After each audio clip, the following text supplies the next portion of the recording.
previously on Balls.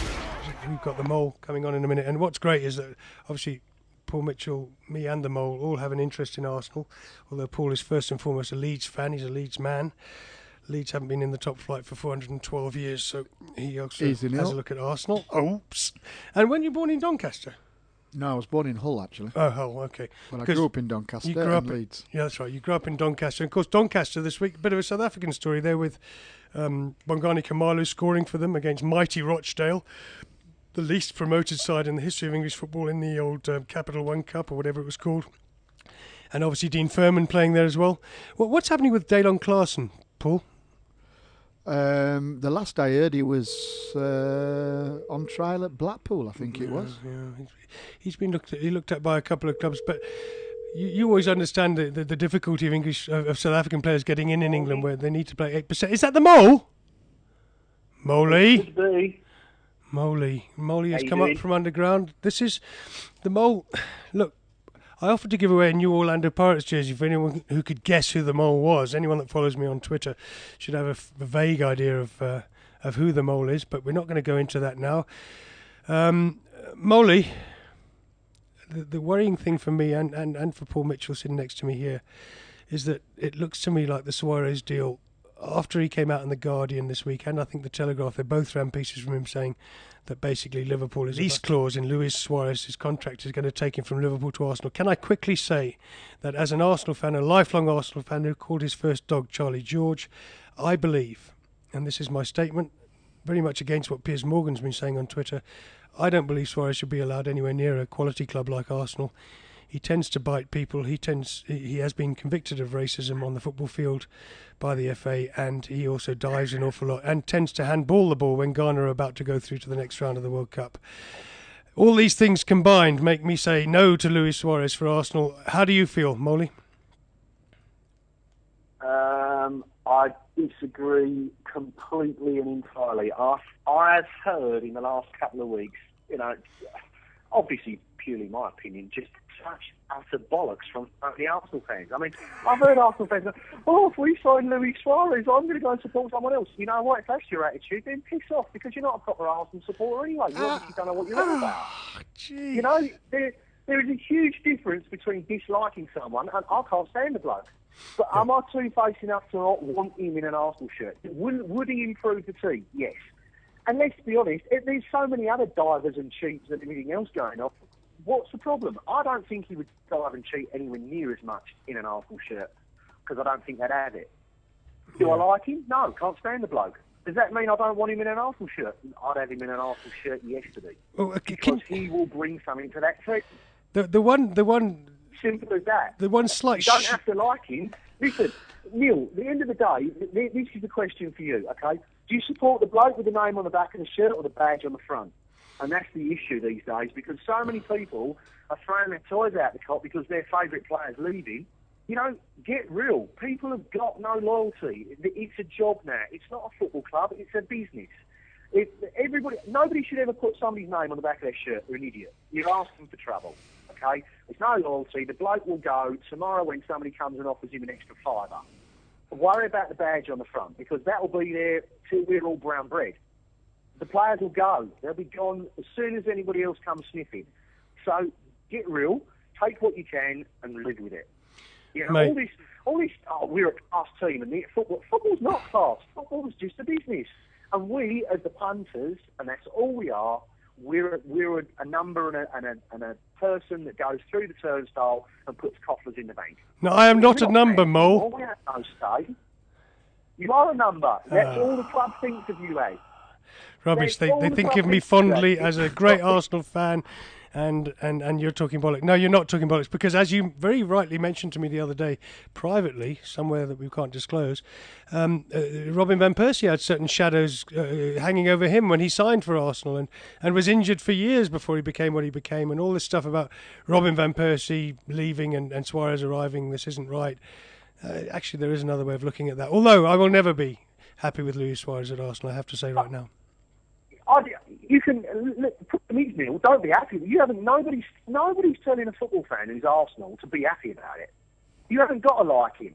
I mean, how many players do you do? I mean, look at Drogba at the weekend. I can't And Drogba, he's absolute piece of whatever, you know. Would I want him in an Arsenal shirt? I'd still have him in an Arsenal shirt because he'll score you 20 goals. Now that's what interesting. a world-class striker gives you, Yeah, you know. yeah. But do you like him as a person? No, I can't stand the bloke. Right, I want to bring Paul Mitchell in You here. know, Bale's the same. Yeah, no, I like Bale. I like Drogba as well. I've got nothing against Drogba. How can you like Bale? He's the most booked person for diving in the whole of the Premiership last year, and you like Bale, and you don't like football. It's because How two-faced is that? It's because when Bale broke through, I spoke to his teacher in Wales, and he told me that Gareth Bale could only play with his right foot throughout all his friendly and football career at school level. And Gareth Bale, to me, is the epitome of what an English football player should be. Didier Drogba is the epitome of what a professional should be. Luis Suarez is the epitome of a cheating, handballing cannibal. I won't have it. But Paul Mitchell, perhaps you should talk some sanity here between the two of us. Paul, what do you think? I think Two-faced football supporter. Yeah, Moley, let Paul Mitchell have a word in Mole. edgeways, mate. Typical Arsenal fan. Can't shut up. How you doing, Mole?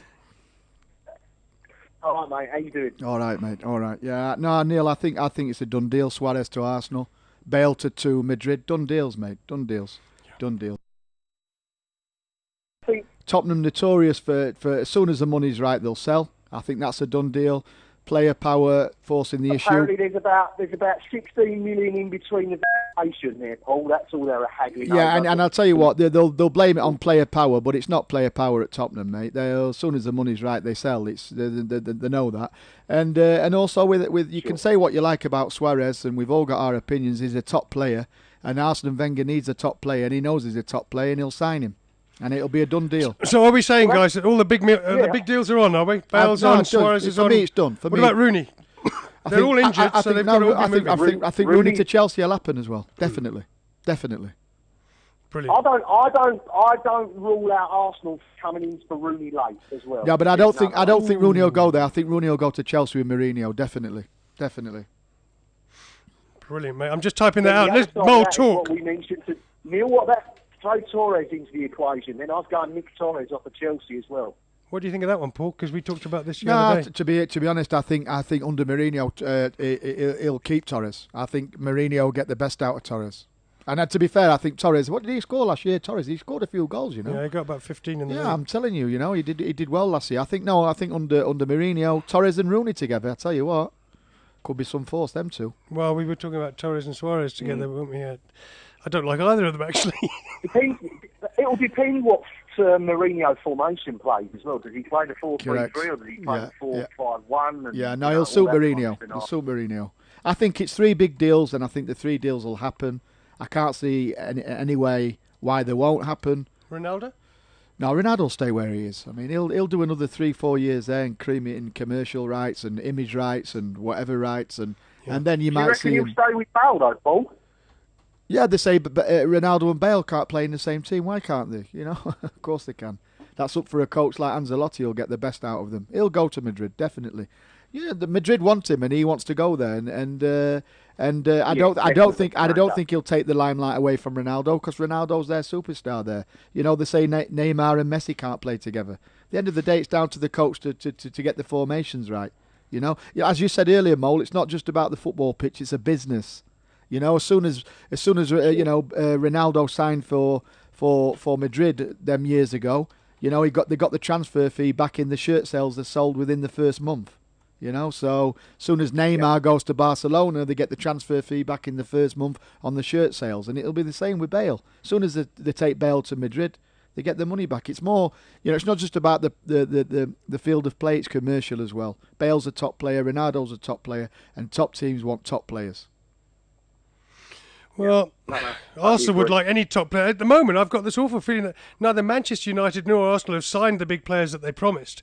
And we might hear something very late, I think, from Arsenal, because Wenger's particularly good at this. And Moyes is quite secretive. I think we might hear something late and unexpected. I think where Wenger's got to strengthen for me is at centre-half. I can't take Mertesacker. I think he's past his sell-by date. I think he's a liability in the defence. I think he needs to strengthen there. I've got my reservations at right back as well. Left back as well to a degree. I'm not saying necessarily the first 2 will play, but in terms of depth, he's bringing this Miguel through at left back that I'm not convinced about. He's brought the boy in from Carl, the right back, he came from Leyton Orient or somewhere like that I'm not convinced about. But listen, who am I to comment on Arsene Wenger? He's a top coach, and he's always astute in the market, and he'll probably get Suarez penciled off, and then he'll come with something else. Yeah. Mo, what do you think? A lot of that as well. He's hedging on this. It's going to hedge on the Champions League draw as well. You know, there will be players sitting there still thinking, at the end of the day, Arsenal are still not through to the group stages because of that qualifier. Correct. And in the back of their mind, what happens if they get a bad draw and they get knocked out? Well, then Suarez is going to look silly. Well, he's going to look silly, isn't he? And then we don't qualify. It's going to look silly, you know? You know? Yeah. I can't believe you've mentioned that, Mole. It can't possibly happen. I think what a lot of people, especially this side of the border in South Africa and around the world, don't understand about, you know, the English Premier League. It's not always about, you know, Champions Leagues and all this. Some of it with these South American players especially, it's where they live. You know, they don't. It's like when Tevez was at Manchester. I mean, I knew Tevez through Benny when he was living in Manchester, and he hated it because of the weather. You know, you're living in Cheshire or in Knutsford, where all the players, you know, who play for Man City and Man United live. You don't see a blue sky. You probably see it twice a year. You know, at least in London, you know, the way of life is completely different to living in Liverpool, and that's another factor as well. Another pulling power in terms of the London-based clubs. They can pull these South American players down to London, and they've got a completely different lifestyle. Completely different. Yeah. Yeah. Well, I mean, that was the whisper last week that Arteta was speaking to Suarez and telling him where to live and what school to look at for his daughter. So, well, absolutely, because there's going to be more of a... I was talking to Neal the other week. I mean, it's amazing now that all the newspapers are slagging off Suarez and Liverpool, and why would Suarez want to go to Arsenal? Well, how many points behind Arsenal have Liverpool been for the last 4 or 5 years? Every single year. How is it not a step up? Yeah, and that's with Suarez. Yeah, it's a definitely step up for him. They're in cuckoo land. Look, and the other thing is, it's all right. You know, where else is he going to go? All right, he can go to Italy, he can go to La Liga, but you know, there's other factors that come into football these days, in especially in La Liga. You know, what people say? Why did Falco leave Madrid? I'll tell you why. Because he probably wasn't getting paid on time. That's why. Simple as that. Because it's true, Neil. Though there's a lot of problems in Europe with players getting paid on time. You know, players going 2 and 3 months without 2 and 3 months without money. You know, and it's a problem, and that's why you're finding, you know, some of the players are moving is because of that. I think a lot of the business there as well, Paul, is going to be last minute with Spain. You've got to look at, you know, there's only 2 teams in Italy with any money. There's no money in Spain. There's no money. There's no money in Spain. There's no money in Spain. They're not paying transfer fees, and there's no money in Spain. Can anyone tell me why Mario Gomez went to Fiorentina? I mean, I'm still mystified by that. Well, I think he's past his sell-by date in Germany anyway. I would have thought he would have been a good Arsenal signing. One. And Lewandowski, is anyone? I'll tell you one mole who's going to be very interesting that I picked up on the other day, because Hanji Mahachkala in Russia, after their famous defeat against FC Rostov at the weekend, have sacked the coach, the Man United assistant whose name is Neal. They've sacked him after 2 games. They brought in a local coach. They're going to look at getting rid of some of these big name players. I don't think Eto'o will go, but a lot of the big name. But there's one player there who I think's a top player. Traore, the striker. René Mullerstein was the coach. He was fired, assistant to Ferguson for all them years, very highly rated in England. He goes to Anji Mahachkala after Gus Hiddink. He gets the bullet after 2 games. They're going to change the ethos of the club. They're going to look at bringing more hungry and less paid talent in. But they've got a player there by the name of Traore, Ivory Coast striker, top player. He's available. Is that the big? That's the one. Left-footed, top player. Now he's going to be available for, I believe, 8 and 9 million. I'll be surprised if one of the clubs in England, like a Liverpool or even an Arsenal, don't snap him up, because for me, he's a top player. We saw Traore at AFCON, if you remember, Mo. He didn't play, Neil. He didn't play. He was going to be the big talent but he didn't of play, AFCON, Neil. and he didn't play. He didn't play. The other Traore played was for Burkina Faso. I was very surprised when he didn't play for Ivory Coast, because he was flying in Russia. He's been scoring goals week in, week out. But I'll tell you, he'll end up in England for me, and he'll do very, very well. Good player. Suit the English game. Arsenal were linked with him last year, Paul. Well, I won't be surprised if they go for him now, mate, because I'll tell you what, he's available. because Mahaj Kala will let him go, and it'll be for decent money. So I think he'll end up somewhere, and it wouldn't surprise me if he goes to Arsenal. But that's why he's so interesting, right? When he first came to everyone's attention, Lucina Traore was going to go to Arsenal, but then Anzi started spending the silly money, didn't they? When they got Eto'o, when they got Samba and all them kind of people, and he was at his little club at Kuban Krasnodar, and that was his club, and. That's not a little club, actually, Neal. No, it's not little. But, that's we hadn't heard of it. That's where Djibril Cissé is now. That's right. And he scored 18 goals in 38 games for them, 2011, 2012. And then Anzi made the big bid when Arsenal had been kind of alerted. A few other clubs were talking about him. Supposed to come here and be the star of AFCON, didn't play because of his club links. And this is the guy. That's the kind of guy that I think Wenger could pull out of the hat at the last minute. I keep hoping that might happen. And he's left-footed as well. I know they've got the other striker that's left-footed, and Wenger may see them as being a little bit similar. But you never know. It could be Liverpool. He could end up at Liverpool because he gave Liverpool a torrid time when they play Andrew Mahaj Kala last year, if you remember, in the UEFA Cup. But when you go up to Brandon Rodgers and say, "Who are you?" No, I just don't see Liverpool anymore. I just see them as a low horizon club. To be fair to Brendan Rodgers, for me, he's a top manager. Top manager. Okay, good. Okay, happy to disagree on that one. Mole, anything else for us? You've obviously seen the David Luiz to Barcelona that Chelsea have knocked back, but they reckon they might go back with a bit more money. Obviously, the German link for us was Gundogan. That's cropped up, but from what I'm hearing, Dortmund do not want to sell. Yeah. But then again, it's about time we started putting some extra money on the table and making sure that they don't say no. I mean, I think here's the biggest argument from a lot of Arsenal fans is they've got all this money and they still want to pay the going rate. Well, if you really, really want someone, offer enough money that they just don't say no. If he's worth 20, pay the 25 and get the player that you desperately need. Which will make a huge difference. If they get Jack Wilshere back fully fit from the beginning of the season, that'll be like a new signing because that is a top player. Yeah, we need to talk to your mate about that. Don't do that new signing thing. We've got Diaby to look forward to at Christmas. That happens every Christmas. Jeez. Mate, who's your money on then? Wigan or Man United? Community Shield. Come on, Moley. That's not a difficult one, is it? Oh, Wigan. 3 or 4 nil, no Let's problem. Go Wigan. Can you imagine if Wigan were to beat Man United? We've just been talking about the odds for that game. And obviously Wigan at a very, very tasty price. Imagine David Moyes losing his first game to relegated Wigan. Be very, very interesting. We can only hope. From a Spanish tapas of Martinez to a Cornish pasty with Owen. Absolutely, lovely, mate. Yeah, absolutely. Lovely. Change of manager there as well. Oh. Moley, great stuff. Cheers, Let's Moley. keep an eye on it. You know, I know that you love Luis Suarez and I don't. That's just one of the things we have to live with. That's all right. I've got your shirt already signed, mate. I'm going to send it over. As soon as he's on the dotted line. The shirt's in the post. Cheers, Nick. Not with Suarez on. Cheers, Moley. Speak again next week, mate. Well Cheers. done, mate. See ya. Ta-da. Cheers. Take it easy. Hey, the mole. Always entertaining. I've struggled to get a word in edgeways there with Mitchell and the mole. Right next to me for the last 2 hours has been Paul Mitchell, MD of Siavuma Sports Limited, the man who, amongst other things, moved Sianda Kulu to Rostov, where he frustrated Samuel Eto'o and helped lead to the downfall of the Anzi billionaires just a week ago. Paul alerted me to that. And from there has come great stories, hasn't it? From that single game, Rostov and Sianda Kulu from Kwamashu via Sundowns, holding Samuel Eto'o, the best played player in the world, to nothing. And yet Sianda Kulu isn't in the Bafana squad. What's that all about, Gordon Iggerson? We were able to break for you. Thank you, Paul. Thanks for today. We were able to break for you today the story at 10 o'clock, just as Gordon was about to go and announce it to the rest of the world, that Roger Dessart and Gordon Iggerson have had an amicable settlement where Orlando Pirates have pulled their 6 players out of the Bafana's Nigeria friendly on the 14th. And they were already going to be out of the Burkina Faso, not Sierra Leone, Burkina Faso friendly for Mandela Day when Proteas, Springboks and Bafana all play together. We must sit and hope that this won't affect the final World Cup qualifier against Botswana, which, as Paul Mitchell says, will be a lot tougher than we think.